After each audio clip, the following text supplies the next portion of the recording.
but as we announced yesterday, we've decided to make a change in our football leadership. With the support and consultation of Chancellor Boyce and after meeting with Coach Luke, we felt that we needed to move forward in a different direction and inject new energy into the program. Following Thursday's game, I spent a couple of days taking a hard look at the totality of Matt's tenure as head coach. While you can see progress in certain areas, we're not experiencing enough success on the field. From a recruiting, academic, and overall culture standpoint, Matt did a tremendous job, and we will always be grateful for his leadership. However, as I said yesterday, winning is important, and we know that we can win at Ole Miss and compete for championships. Another factor was lack of support. Entering the Egg Bowl, we were optimistic that a strong finish to the season could build momentum. However, after stepping away from the emotion of Thursday and evaluating the team as a whole, it was evident that the apathy surrounding the program was too much to overcome. We felt it was important to find new leadership that could take this team to the next level, not only for building on our culture, but also translating to wins on the field.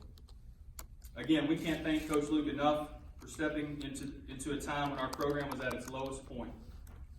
What he has accomplished here as a student athlete, assistant coach, and head coach will never be forgotten, and we certainly wish him the best moving forward. Our search for a new head coach is underway. We've engaged Ventura Partners to assist in this process of identifying the strongest candidate and the best fit to lead our program. We would prefer a sitting head coach or Power 5 coordinator, but more than anything, we want energy, passion, and a track record for success. We want a program builder who can galvanize and help unite Rebel Nation. As was clear with this season, there's a lot of talent on this roster, and those players in a destination school like Ole Miss. This is a very attractive job, and we look forward to working quickly and efficiently to find our new head coach. Thank you, and I'll open it up for questions.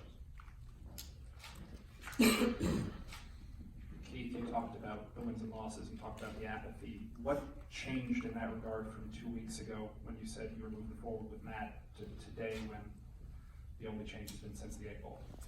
Yeah, I think as we looked a couple of days since the Egg Bowl, we tried to evaluate, we tried to get away from that. It was obviously a very emotional night for a lot of reasons. But I think we tried to get away from that. We tried to look at the totality of the program.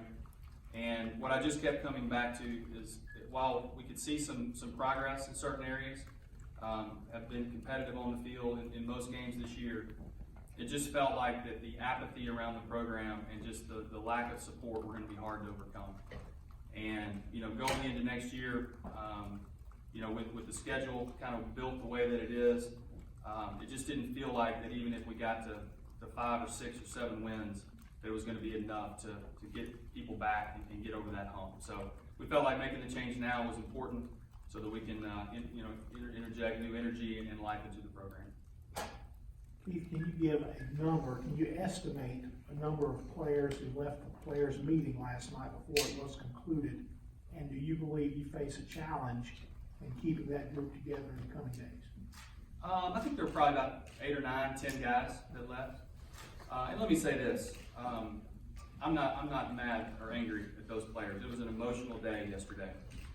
They love Coach Luke. We all love Coach Luke. And I totally understand the emotions.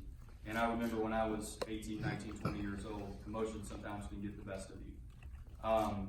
But absolutely, we're going to do everything we can to support those guys. I had several of those guys text me after the meeting, apologizing, saying that we lost control of our emotions. We shouldn't have walked out. And I appreciated that. I responded to them and said, hey, I want to sit down with you. I want to talk to you.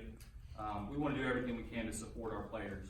And I know for them, it's hard to understand right now why we're doing this. It's hard for them because they love their coach. They love what they're doing. They've played extremely hard this year. They've been competitive in so many games.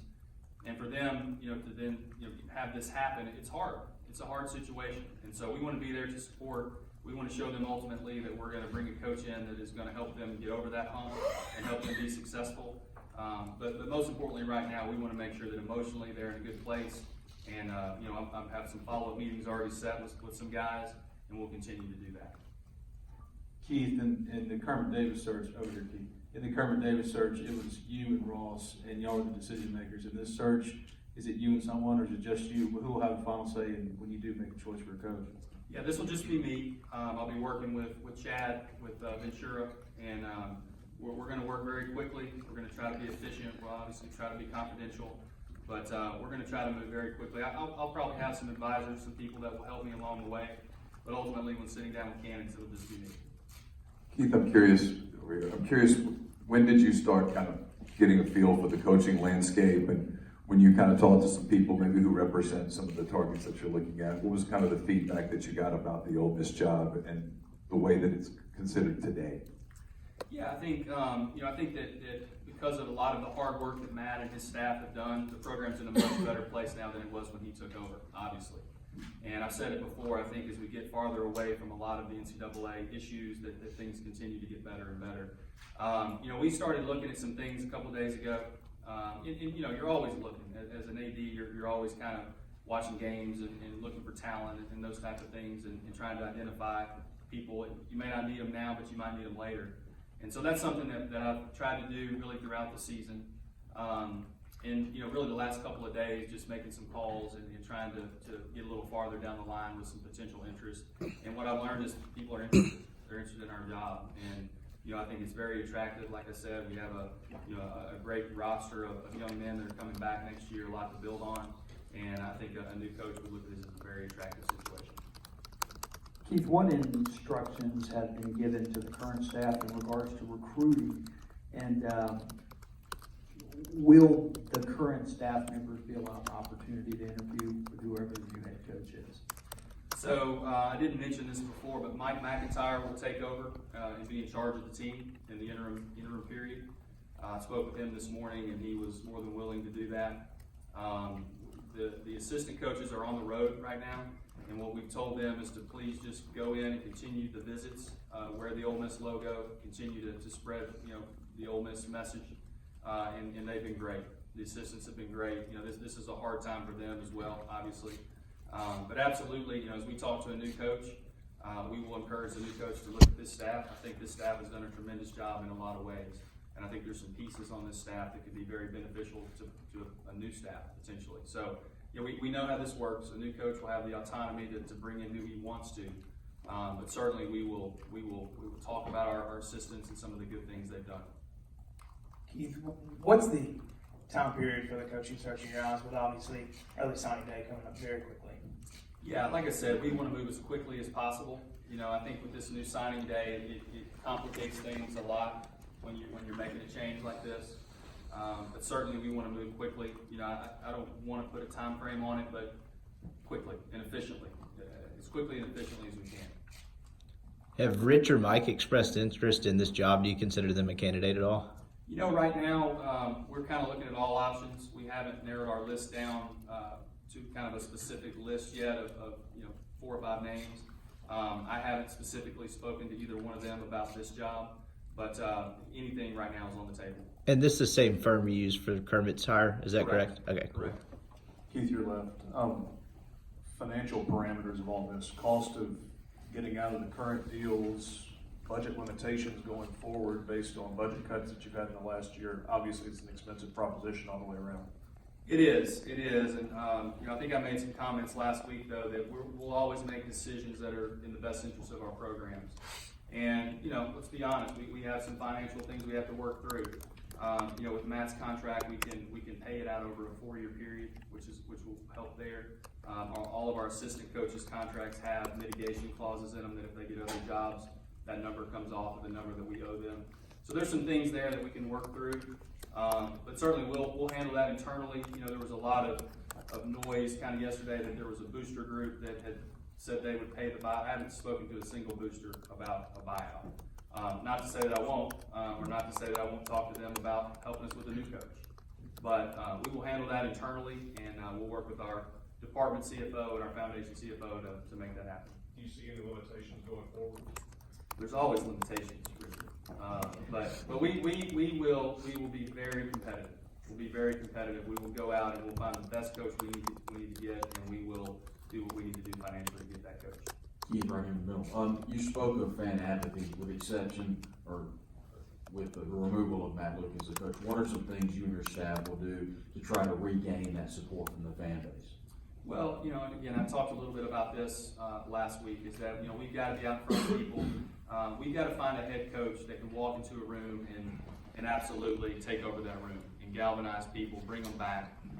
You know, I think people want to support, they want to come back, they want to come to Ole Miss football games. But we just lost some of that luster, you know, and I think bringing somebody in that can have energy, again, they can walk in and kind of own a room and be charismatic and make sure that, you know, that they're talking about the future and the vision of Ole Miss football. I think we can get people back quickly. We'll take questions up top. Erin Wilson with WTVA. Did Thursday have anything to do with your decision on Matt Luke, specifically with the situation that happened with Elijah Moore and then something similar happening a few years before with another player under Matt Luke's leadership? Did that have anything to do with your decision to move forward without him? I don't think specifically that incident did. I mean, I think it was a totality of everything.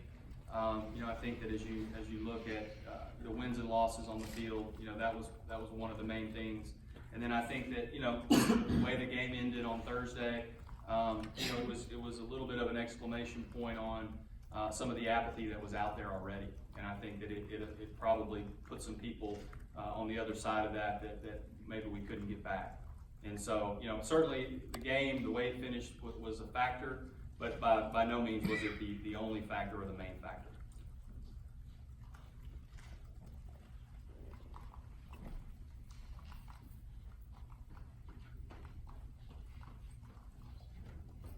We'll go back downstairs with Ben.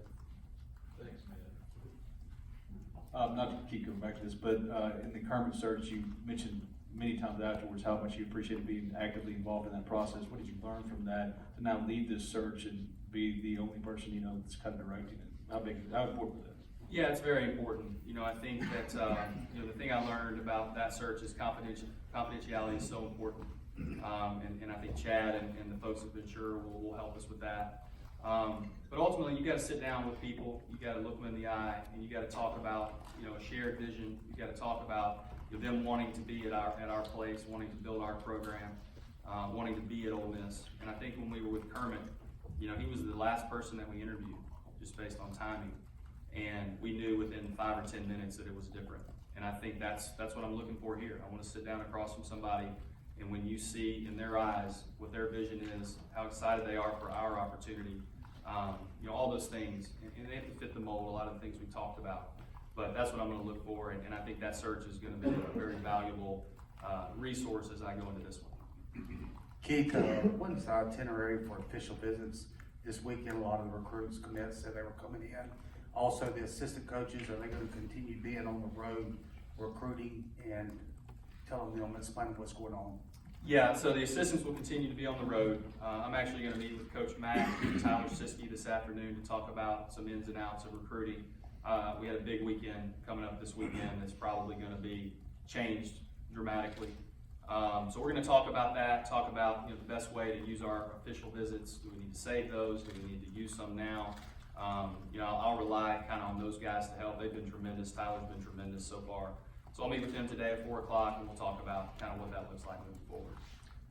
Keith, I think I easily can say I'm the only guy in this room that played for a coach that got fired in the middle of the season.